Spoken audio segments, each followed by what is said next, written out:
பிரியாணினாலே emotion தாங்க. என்ன cinema டயலாக்லாம் சொல்றேன்னு பார்க்குறீங்களா? இன்னைக்கு நம்ம வீட்ல பிரியாணின்னு சொல்லி சின்ன பசங்கள்லேருந்து பெரியவங்க வரைக்கும் சொல்லி பாருங்க. முகம் ஃபுல்லா சந்தோஷம் தாங்க இருக்கும். அப்புறம் என்னங்க இது எமோஷனல் தானே. இன்னைக்கு ரெஸ்டாரண்ட் ஸ்டைல ஹைதராபாத் சிக்கன் பிரியாணி எப்படி பண்ணலான்னு பார்க்கலாம். ஃபர்ஸ்ட் ஃப்ரைட் ஆனியன் ரெடி பண்ணிடலாம். 3 வெங்காயத்தை ஸ்லைஸாக கட் பண்ணி வச்சுருக்கேன். இதில் கொஞ்சமாக உப்பு கலந்து 5 நிமிஷம் வச்சுருங்க. 5 நிமிஷம் கழிச்சு இந்த தண்ணியெல்லாம் நல்லா புழிஞ்சிட்டு ஃப்ரை பண்ணி எடுக்க ஆரம்பிச்சலாம். கொஞ்சம் கொஞ்சமாக போட்டு ஃப்ரை பண்ணி எடுத்திங்கன்னா உங்களுக்கு ஃப்ரைட் ஆனியன் சூப்பராக தயாராகிரும். அடுத்து சாஃப்ரான் வாட்டர் ரெடி பண்ணுறதுக்கு 20 குங்குமப்பூவை 1/2 கப் சுடு தண்ணி ஊற்றி கலந்து ரெடி பண்ணி வச்சுக்கோங்க. இன்றைக்கி பார்த்தீங்கன்னா இண்டஸ் வேலியில் உள்ள பிரியாணி பாட்டில் இருந்து தான் நான் பிரியாணி செஞ்சு காமிக்க போகிறேன். இது tri-ply stainless steel 3 layer bottom இருக்கனால பிரியாணி ஒட்டாமல் சூப்பராக வரும். மாயான் 12 கூப்பன் கோடை யூஸ் பண்ணி உங்களுக்கும் 12% டிஸ்கவுண்ட் கிடைக்குங்க. சிக்கன் பார்த்தீங்கன்னா தை பீஸோட சேர்ந்த லெக் பீஸ் எடுத்துருக்கிறேன். இதில் 1 டேபிள் ஸ்பூன் தனி மிளகாய் தூள், 1 table spoon garam masala, 1/2 table spoon தனியாய் தூள், 1 டீஸ்பூன் சீரகத்தூள், மஞ்சள் தூள், தேவையான அளவு உப்பு சேர்த்து நல்லா கலந்து எடுத்துக்கோங்க. மசாலாலாம் சிக்கன்ல நல்லா பரட்டி விட்டுட்டு ஒரு 10 நிமிஷம் ஊற வச்சிருங்க. 10 நிமிஷம் கழிச்சு ஹோல் கரம் மசாலா எல்லாம் சேர்த்ததுக்கு அப்புறமா பச்சை மிளகா, இஞ்சி பூண்டு விழுது, 1/2 கைப்பிடி,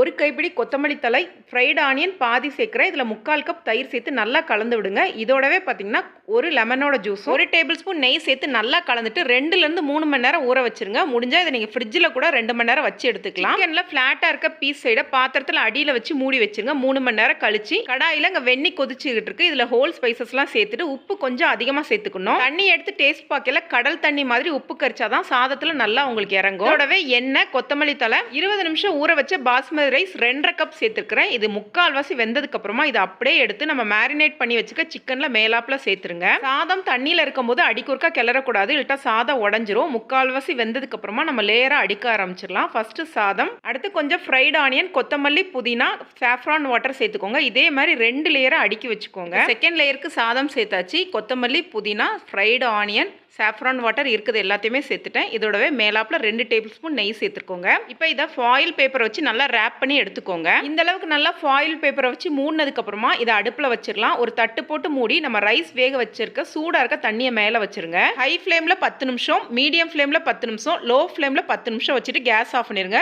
ஒரு 15 நிமிஷம் கழிச்சு தான் நீங்கள் ஃபாயில் பேப்பரை திறந்து மெதுவாக கிளறி விடணும். அடியிலேருந்து மெதுவாக 2-3 வாட்டி கிளறினாலே போதும். மசாலா எல்லாம் ரைஸோட சூப்பராக சேர்ந்து வந்துடும். ரொம்ப டேஸ்டியாக இருக்கும். சாதம் எப்படி பொல பொலன்னு உதிரியா இருக்கு பாருங்க.